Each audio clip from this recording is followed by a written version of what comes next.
بسم اللہ الرحمن الرحیم۔ پچھلے چند دنوں سے پاکستانی اور انڈین میڈیا پہ بلوچستان کے حوالے سے بڑی بحث چل رہی ہے، اور میں اللہ کا شکر ادا کروں گا کہ ماضی کی طرح ایک دفعہ پھر بڑے واضح الفاظ میں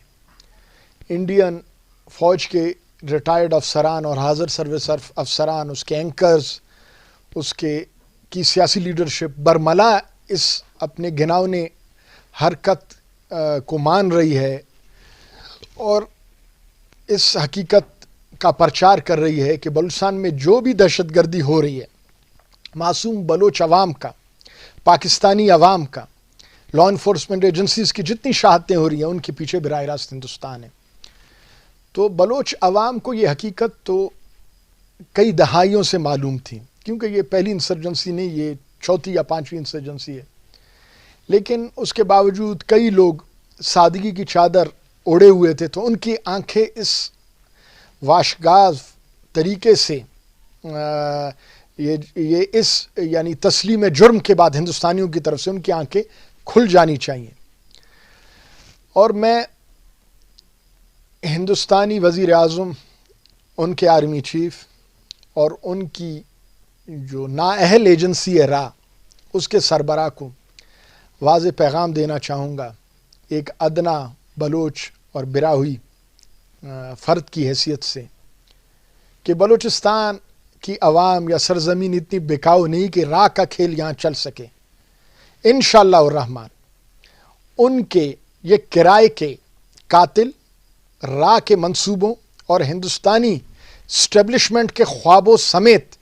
بلوچستان ان کی مدفن گاہ ہوگی، اور یہاں وہ عبرتناک انداز میں شکست کھا کے دفن ہوں گے انشاءاللہ۔ بلوچ عوام نوری نصیر خان کے ورثہ ہیں، وہی نوری نصیر خان جنہوں نے پانی پت کی تیسری لڑائی میں احمد شاہ ابدالی کے ساتھ مل کے ہندو بنیے کو فیصلہ کن شکست دی، اور دہلی کے دروازے پہ ان کے تلوار کے اس وقت کے نشانات آج تک تاریخ کا ایک سنہرا باب ہے، اور بلوچ براہوئی عوام کے لیے سر فخر سے بلند کرنے والا مقام ہے تاریخ کی اس حقیقت کے حوالے سے۔ پہلے بھی جو انسرجنسیز ہوئی، ہندو بنیا اس انسرجنسیز کے پیچھے رہا، تو ہندوستانی یہ جو لوگ جو آفیشلز یہ جو اچھل کود رہے ہیں، وہ ذرا پہلے یہ جواب دیں کہ ان انسرجنسیز میں جو ان کا عبرتناک انجام ہوا وہ کس کو منہ دکھا رہے ہیں اور کیسے وہ بڑی باتیں کر رہے ہیں۔ وہ یاد رکھیں یہ بنگلہ دیش نہیں، یہ بلوچستان ہے، اور یہاں لا الہ الا اللہ محمد رسول اللہ کے ماننے والے ہیں، اور ہندو بنیے کا وہ حشر ہوگا جو تاریخی طور پہ وہ انشاءاللہ الرحمن یاد رکھیں گے۔ وہ کشمیر میں جو ان کے لوگ مردار ہوتے ہیں اور بلوچستان میں جو لوگ شہید ہوتے ہیں، یہ ان کو وہ برابر کرتے ہیں، اور ان کے ایجنٹ بڑے خوش ہوتے ہیں اور ان کو اپنی ویڈیوز بھیجتے ہیں اور ان سے پیسے وصول کر کے خوشیاں مناتے ہیں۔ تو میں ایک تاریخی حقیقت ان کے سامنے بیان کروں گا کہ غزوہ احد میں اسی طریقے سے مسلمانوں کی بہت بڑی تعداد اسد اللہ و اسد الرسول سیدنا حمزہ رضی اللہ عنہ سمیت شہید ہوئی۔ تو ابو سفیان اس وقت تک کے جو مسلمان نہیں ہوئے تھے، تو پہاڑ پہ چڑھ کے انہوں نے آواز دی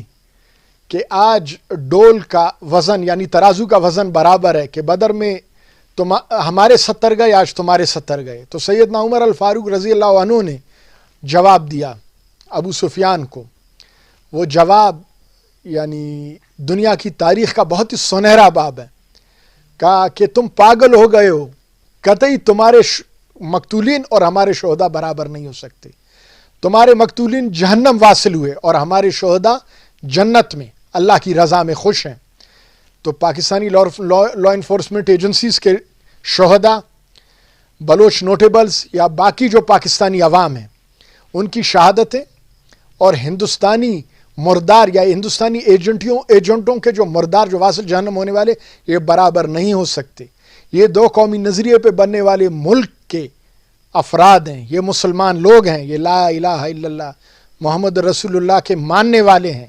اور یہ عظیم شہداء ہیں۔ ہمارا قرآن اس کا گواہ ہے، وہی قرآن جو اس بابرکت مہینے کی ایک معزز رات میں اترا تھا۔ ہمارے نبی علیہ الصلوۃ والسلام کی بات جو کبھی بھی رد نہیں ہو سکتی، کہ ان کے نظریے پہ بننے والا یہ ملک ہے۔ چند لوگ جو ہندوستان کے ایجنٹ بن جائیں، بنیے کے ایجنٹ بن جائیں، اپنا ایمان بیچ دیں، اپنا مذہب بیچ دیں، اپنا قوم بیچ دیں. وہ قطعی طور پہ ایسے لوگ نہیں ہیں کہ ہندوستان ان کے ملنے پہ خوشی منائے. یہ کوئی ان کا احمق آدمی اپنی میڈیا پہ واشگاف الفاظ میں کہہ رہا تھا کہ مینگل، مری، بگٹی. ارے بابا، ہر قوم میں بھگوڑے میر جعفر، میر صادق ہوتے ہیں، ان کی خوشی نہیں مناؤ. تم ڈیرہ بگٹی چلے جاؤ، وہاں تمہیں غیرت مند مسلمان ملیں گے، غیرت مند پاکستانی ملیں گے.